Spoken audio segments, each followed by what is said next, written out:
What's going on, everybody? Wilson here, Spiritual Hype Man. So happy you are back. And now let's continue with episode number 2. If there was some questionable things that happened to the child as a result of the biomom's mismanagement or whatever. Or what about even just personality? Personality, I mean, it's not somebody I would pick to go hang out with, really. Like you wouldn't sit on Boney no, B's chair. No, but it's just, but that portion of life is done. Yeah, you know, they're adults and. Well, I thought that too. But like, that's not for us yet. It's not, because I thought that after that everyone turned 18, it wouldn't have been such an issue. But my God, like it's like even now, like this past week, I'm like, what is going on and why is this still affecting us, right? So. To get back to your point, though, you know, when you get into a relationship with someone, a romantic relationship, and there's trust and love there, it's still going to be you two after everybody else goes and makes their own decisions. You cannot influence what your offspring or step offspring do with their relationships with another a future spouse or whatever. You can't influence that, nor do they want you meddling in that. And that's kind of like, you know, it was our time post or pre-kids, and then now it's our time post-kids. So let us do us. It's time for us to do us. And we'll be much happier because of it, and you will be happier too because we're happy. I agree. If you don't like that, I'm sorry, but I wasn't put on this earth to take care of you for the rest of your life. I wasn't. I agree. That's valid. You know, it sounds pretty light and airy, but it comes with some heavy emotions and decisions. Of course. And that's what we're currently going through. We're You're in a younger season of it than we are. Correct. And I feel like for Patty, it's a big thing that she's still working through as far as like mom guilt. Right? Like she calls it mom guilt, and like it's a thing. It's a real thing. You know, I thought it was an Italian thing that my mom passed to me, and likewise. But it's, you know, and moms can't help it. You know, they want their cubs to grow up, and I want them to fly out of the nest and thrive. I don't want them to fly out of the nest and sink and fail. I want them to be good, productive citizens and people of society. At what level they choose to be financially and whatever else, you know, that's their decision. So. Wow, so good, so good, Dianne, so good. What a great episode. Oh man. Okay, very cool. And so I would say I'm going to ask you a couple questions, and then we can talk about the business a little bit. Yes. Cool. As long as we're good on time. Yeah. You got to. I had to be somewhere at 1:45. 1:45. Let's see. Dianne. Okay, it's 12:55. So we got like 20 minutes? Yeah. 20 minutes. Okay. Okay. So I would say I guess for anybody that may be going through something like that, or you know maybe it's having children now that they're looking to have that conversation with them. It's like, hey, let's get our shit together, kind of a move thing. What would what would be your playbook? What would you say to them? I would say to come back to, like we were talking, the relationship of you. Who is your significant other, you know, and do you love and respect each other enough to have that conversation honest and open? If you can't, then get some help for that. You know, we've had help over the years with different emotional things and regarding our kids, and so we sought out help. But you still have to come back to each other, be mature about it. Don't be whiny and don't bring other emotions into that conversation. And that's hard for people to do. Yeah, I think that is. Because you are who you are, you know. And ultimately, that's where that emotion drives these actions. So I feel like one of the things when we deal with certain situations, including stuff with family, it's like we try to acknowledge the level of emotion. And sometimes I'm like, babe, do you understand that right now there's a super fucking high emotion, and we need to just like chill the fuck out. Let's like relax for a minute. Let's come back at it when we're less emotional and then just a little more logical. Yeah, there have been times when in our daughter's dating experiences that they've had challenges of working through relationships that weren't going to work. Right. and they've gotten pretty heated, and even though, you know, they're on vacation here with us, they're still yelling and screaming with other people on the phone. Yeah. You know, and that's hard. Oh my God, it's so embarrassing. You've got to acknowledge that, you know, this is how I'm feeling. Yeah. And, you know, I got to deal with that. You know, it's like, dude, you're up here. Yeah. When you should, like, chill out and think about it, and to interject kind of comments or constructive criticism as a parent. Yeah. Yeah. It's like sometimes they take it, sometimes they don't, and you have to choose the tone, the voice, the words, all of that. Timing. Kind of walking on eggshells, or they'll blow up in your face. Yeah. At least it's like that with girls. I don't know how it's like. Well, that's what I'm saying. I feel like so the issue that happened with our middle child that came back and moved out. Like, we went to Georgia. You know, again, I just caught this thing. He just kept being a little fucking disrespectful, and it just, I you know, in that moment I had enough. But I was high emotional, right? Because, like, to me, it's like, Patty's my other half, and this is what I tell her. I was like, this is my best friend, my other half, and everything. Yeah. It's like, you disrespect her, don't diss her. Yeah, exactly. Yeah.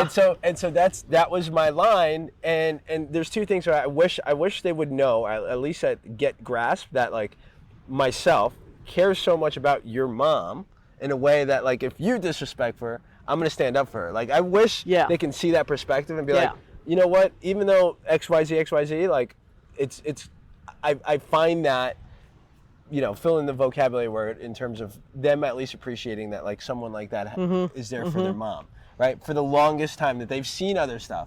They've seen people, like, to me, I was already going to be another FF3, which is like an acronym for fuckface. Okay? So like they've seen these. They've seen it. So, like, that's one. And then two, for me, it's timing. In that moment, I lost my emotion. Like, I was high emotion, and I reacted because, like, she's my best friend. Don't fucking do that to her. Like, I would do that. I would do that with anybody. She's your live-in spouse. Yeah, exactly. Loved one. Lover.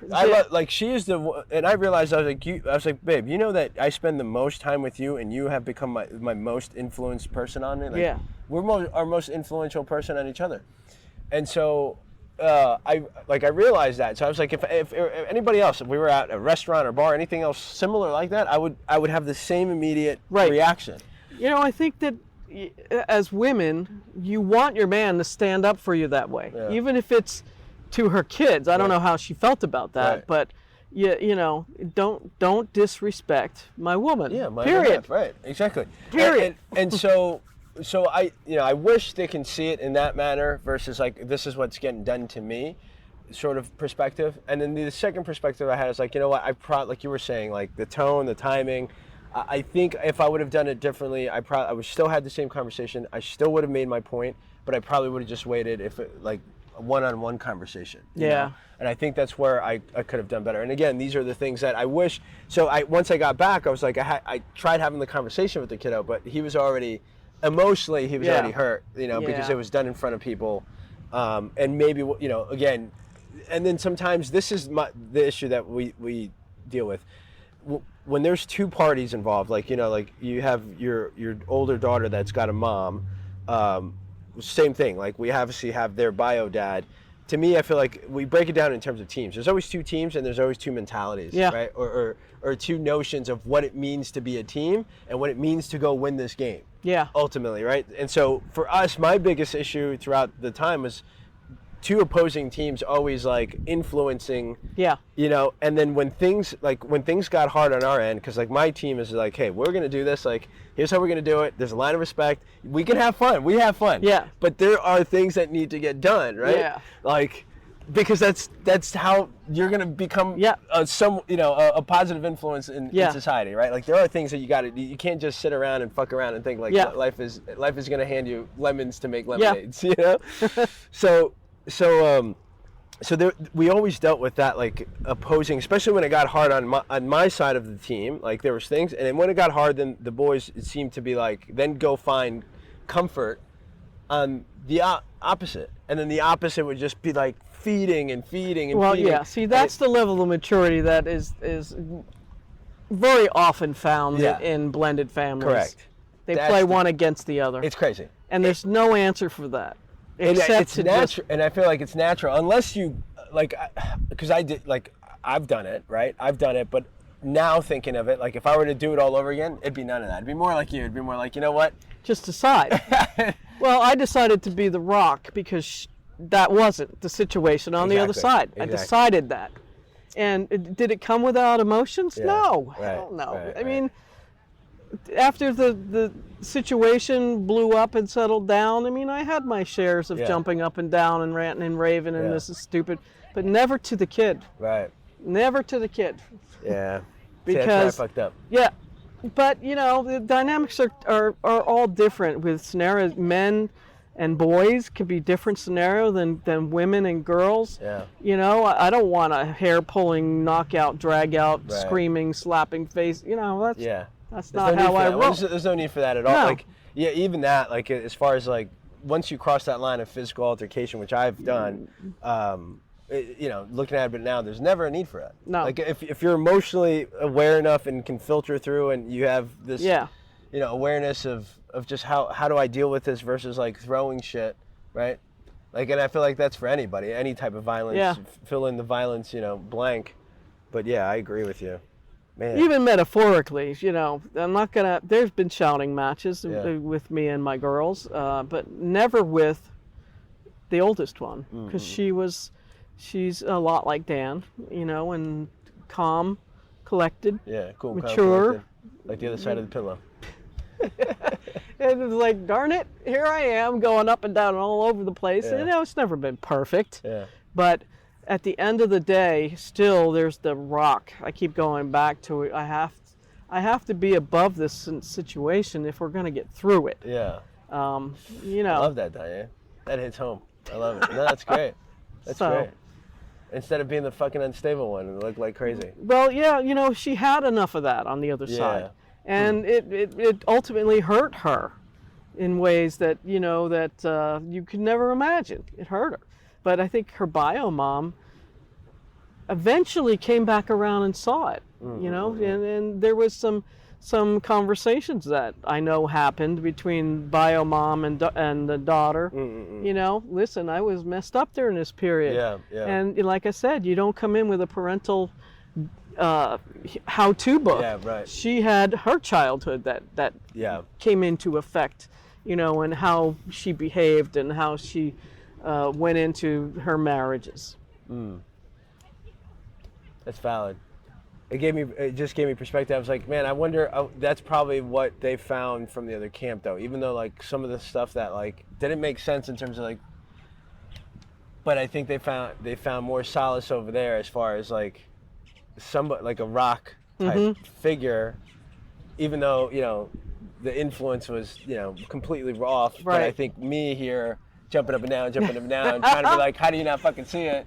Probably created the opposite effect of what I was actually trying to do in that situation. You know, when the boys get old enough to find a significant other for themselves, and they start having families or having deep relationships and fall in love at that level where this is the person I want to spend the rest of my life with, then they'll be able to see things clearer. And, you know, wisdom there's a lot to be said for wisdom, having been there, done that, you got the shirt, you know, and you just can't teach that.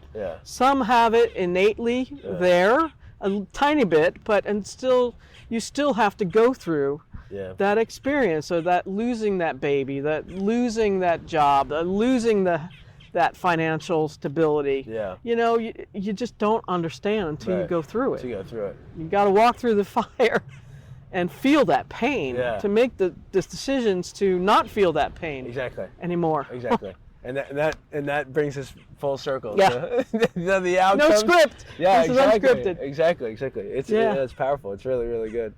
All right, we got a few minutes. Let's talk about the business. So, unfortunately, your brother passed, but you decided to keep this going? Yeah, but he died in 2023. I ultimately decided to keep it going. I had the part-time job, punching a clock, still doing the networking thing everywhere I could, financially contributing to growing it as much as I could, working with you guys, you know, in your business, trying to get the social media under control, and you really have to keep all those plates spinning Even when you don't have the talent and ability to do it, you got to find somebody who has that talent and ability to do it. And you know, and it's really, honestly, it feels like I've had to start this business over 3 times, because really losing a partner kind of takes you back to ground zero again. And I'm not including just the grief part of it. I'm including all the you know, the Sunbiz paperwork, all the taxes, all the filing, all the registration, the address changes, all of that. What you don't see comes into play in restarting, because you can't have your bank statements going to your brother's old address. Yeah, right. He's not there. Yeah, right. You know, and he's got to get off the bank statement, so you can't bring in a new partner. So it was hell. Yeah, quite a bit of it was hell. But you just have to decide that I'm either going to continue to move forward, even though it's been painful and challenging and lonely. Not because of losing him, but because only because of losing him, but because you don't know what questions to ask sometimes. Well, how do I do this? And you know, I could turn the corner today on the computer and find another address that he had, and that just happened a month ago. So, what's your brother's name? Brian. You're like, Brian. Yeah. What are you doing today? No, all I want to do is schlep the chairs, and we've schlepped the chairs. I'm north of 65, and I've schlepped the chairs. I sweated my brains out. I've done the things. I've hired people.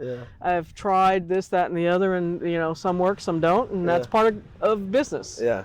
And where you at now? You seen a little bit of a light? Well, you know, I was fortunate enough to do my last sweat labor event was this year. Right. And I had to reach a point where I said, screw this. I don't want to do this anymore. I'm going to hire a 6'4" dude to come and help, even if it was just for 2 hours. So they did, and he came, and I was still running circles around him. I was like, okay, I got to pivot here.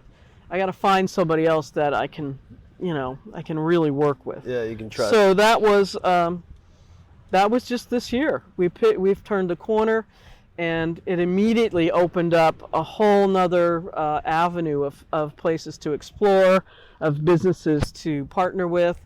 We have a major proposal in with a hotel to do the same thing, you know, and this person that is partnered with us to get the chairs on and off the beach, he only needs morning and evening hours. He's got something in between going on. Perfect. I didn't have to teach him or train him a thing. He's just done it.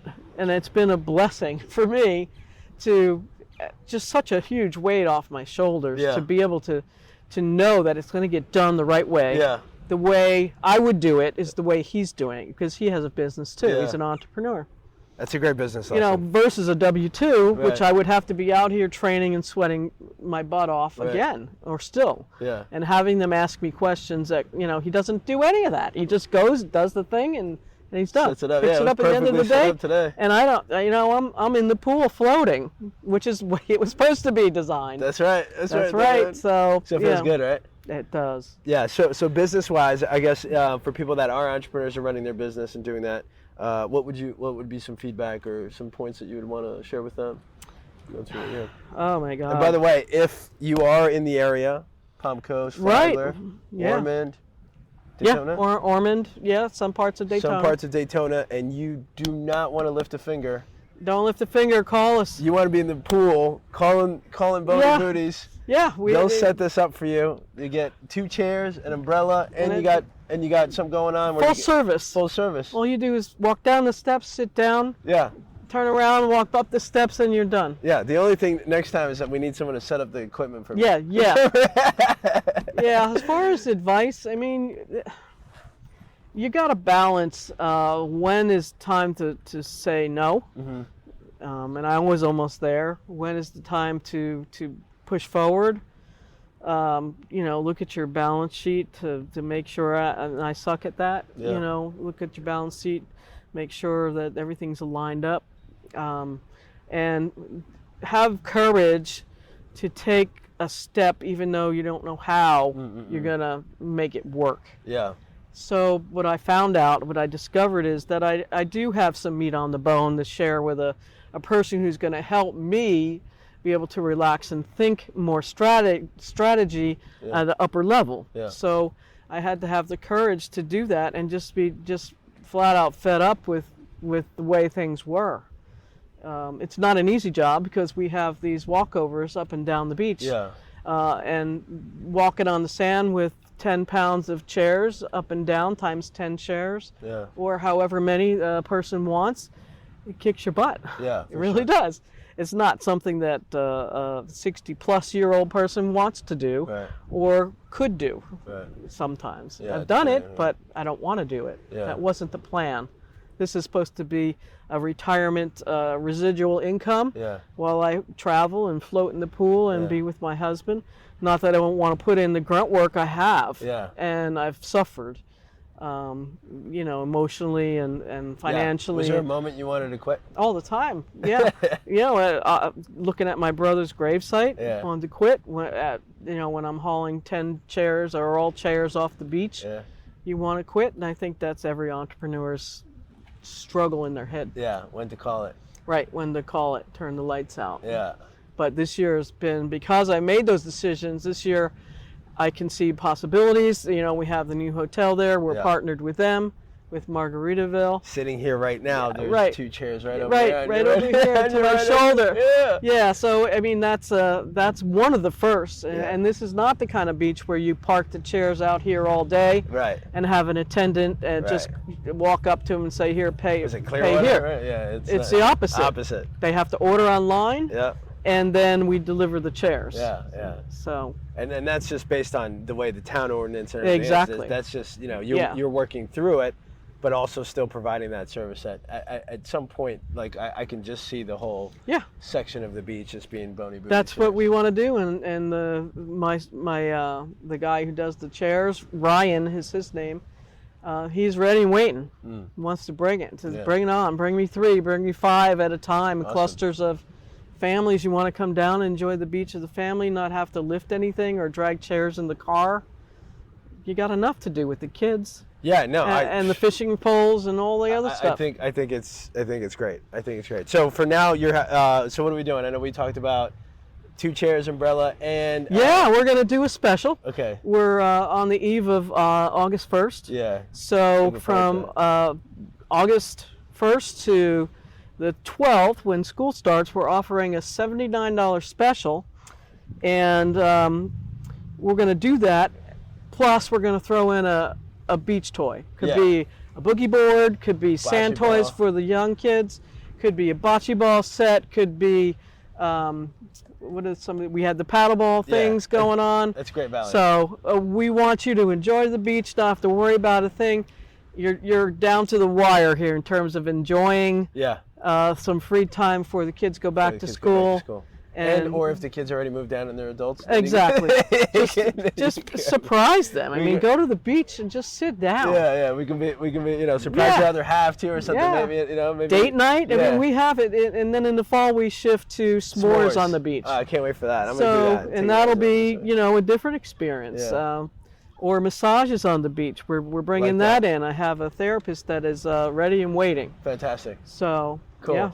I'm excited. Look us up. All right. Well, you guys heard it here in this episode. Yep. Thank you, Dianne, for hanging out with me. It was a great fun. combo, right? Yeah. It's freaking awesome. Great fun. Okay, so last 3 questions. Actually, last 3 questions. The biggest regret in your life?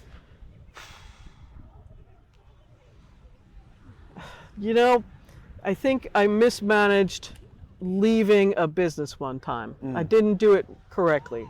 I didn't, I took a class on a program and then I left soon after. That is one of my regrets.